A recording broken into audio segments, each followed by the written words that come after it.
I don't know why they spelled the name the opposite. Oh, did they? Okay. Sorry. That's okay.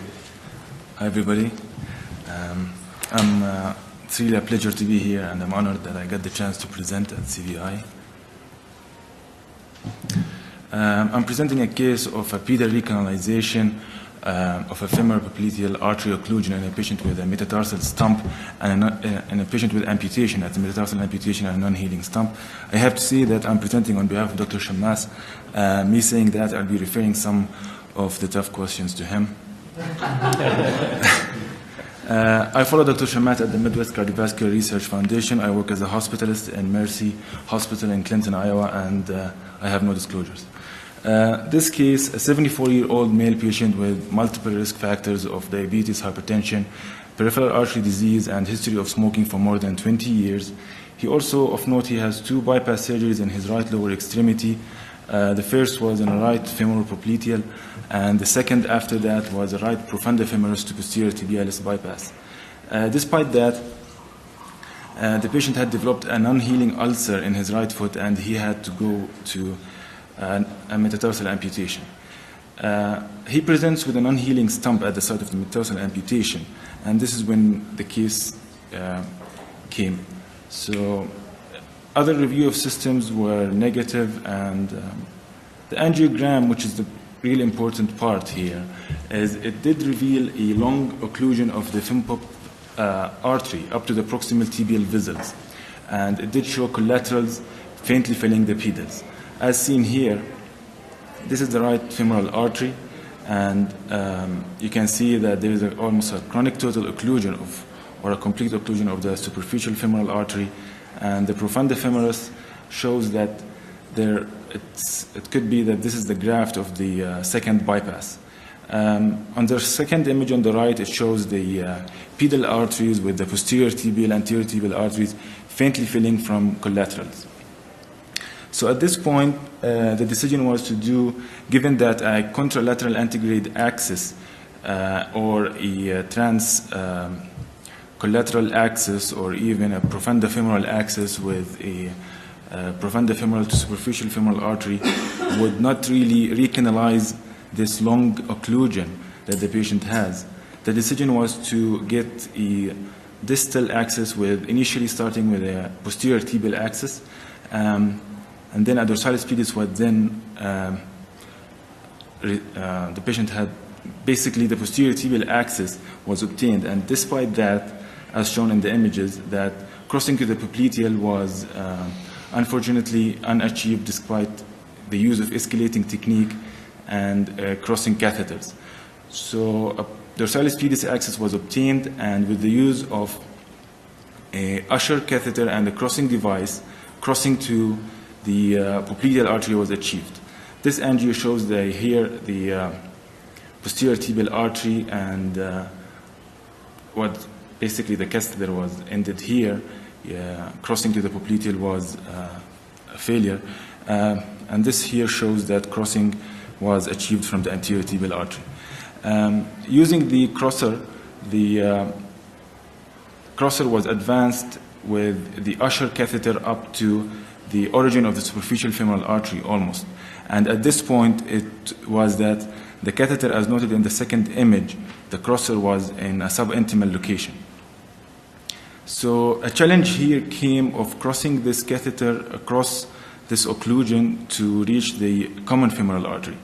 And a technique was used which basically, with the V18 wire, it was flipped.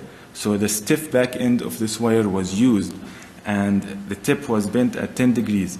And with this technique, crossing to the common femoral artery was achieved. The Usher catheter that was used initially was exchanged to a CXI catheter. And given that the hard tip cannot be used to advance through the common femoral artery to reach the aorta, it was flipped back to its original soft end wire, which eventually engaged into the aorta through the common femoral artery. Across this 0.018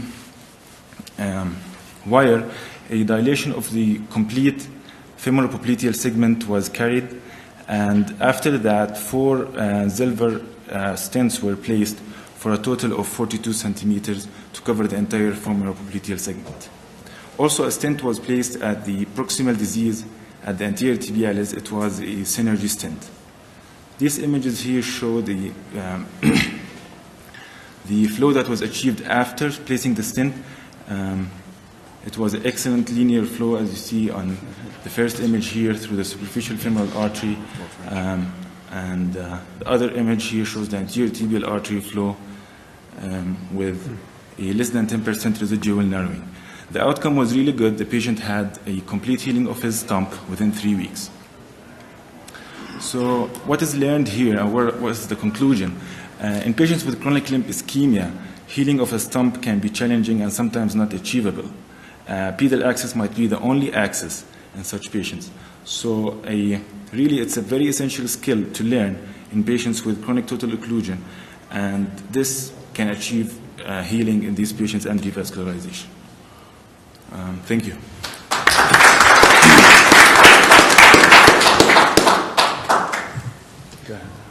That was really an excellent case, I think. Complex, long segment revascularization, dual peel access. I think it really speaks to the extent that techniques have really advanced over the course of the last few years to be doing these kinds of cases. And I think sometimes that it is necessary to put down that much stent and scaffold in order to complete these cases, especially when there's been a significant subintimal passage in both directions. Did you upsize that the pedal sheath to a 6 French to allow those Zilvers to get through there? Or? It was a 4 French, I think. So Zilver PTXs don't fit through a 4 French. Actually was upsized to a 6. Okay. 6 French. Okay. Slender sheet. You can put the 5/6 slender sheets. They go through those. Yeah. I guess the other consideration would be, obviously you visualize the impact on the profunda being subintimal from the retrograde approach. One consideration, if she had access, would be to go up and over or antegrade to at least try with either ultrasound externally to identify the SFA stump, because you have those graft hoods. Mm-hmm. So that's one way to identify and try and get some antegrade access so that you could do a reverse cart and not put the profunda at risk would be one consideration. Well, at the profunda, I think there was a wire that was thread through the profunda here, since it was under, to protect the profunda. In fact, the profunda was compromised with the subintimal. Right, That's right. exactly what you're saying. Yeah. So from the retrograde, she had rewired it, and after the treatment was done, it's actually recanalized pretty much on its own because that flap is gone. Yeah, yeah. And actually looked pretty good at the end. Yeah. So you were up and over also? Yes. Yeah, yeah. So, one option is... no idea what sure. we're doing with the stump. Is it a graft? Is it the right. SFA? Is it mixed both? So that's what external ultrasound with the sonographer sometimes can help identify that. So you did basically a stick and swap. Essentially, you flipped a V18. You basically did what we do with a Stingray and just bent it into the stick and swap and just flipped it around. Exactly. I think the key thing here is corner, as all of us are, or a lot of us are in corner interventionalists, is that you can get so many techniques from the corner world and apply it here. I think we're going to see more and more pedal, with a lot of us doing more and more radial. I mean, I think it's so much easier to hit these now with your experience in the radial side than it was in the past. I'm old enough to just having been trained on femoral, so. Are people concerned, though, about upsizing a pedal access to a 5 or 6 French sheath? Does that bother anybody? Yeah, how'd you close it? It's manual. Just manual hold? That's it. Yep. TR-band works well for us. TR-band, yeah. Yeah, I mean, I generally try to stay 4 French or less. If I'm just using it to cross, I'll often just leave the micropuncture sheath itself in place. Balloon tampon from the inside. Yeah. It just makes me feel better.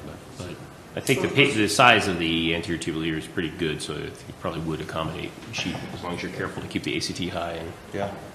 Those people who are not efficient in pedal access, some of the course I've been to, there's concern about when you're removing the sheath, and well, are you going to have vessel occlusion there? And one place was the jurors was really aggressive at that, making sure you go down and wire antegrade down past the sheath. That was really cumbersome. It seemed like that was longer than the prominent part of the case of crossing the popliteal. What's your guys' approach? I've had one case only where I had to wire again, coming antegrade and just had to dilate the area where the potential damage to that vessel happen. Just low pressure, prolonged inflation will just fix the problem. I go routinely behind it. I never have a problem crossing from above. I also think there's a lot to learn from the radial literature. Obviously, Yeah. the peel arteries are different, but as was Dilators. mentioned, using a TR band and trying to achieve patent hemostasis, I think in that setting is ideal because it will likely lessen the frequency of subsequent occlusion. But I think most of us do what you mentioned, which is we try and take the antegrade approach and cross that transtibular access point so you have that secured, and then you pull the sheath. And usually that's not hard to wire behind the sheath that's there. It's safer. But I think we're retrograde, go up and over, then go down. usually antegrade. in Antegrade most usually, situations. not up and most over. Of the time, most of the time antegrade. But I think we're probably more conservative with tibials than we need to be, just like the radial. I think 10 years ago how conservative we were. Yeah. And I do think having the pedal probe, if you're going to do routine tibial access, is pretty important to have. The ones I've done several. I just give a lot of vasodilators before I pull the sheath. Make sure the patient is well heparinized. So we pull the sheath in the cath lab, not when the ACT is down or Angiogram is off, whatever. And just hold manual pressure for 5-10 minutes. Right. Or the TR band as well. Yeah. Almost 90% of the time you don't need anything, but it's just manual compression. Great case. Great case. Thank you. Great job.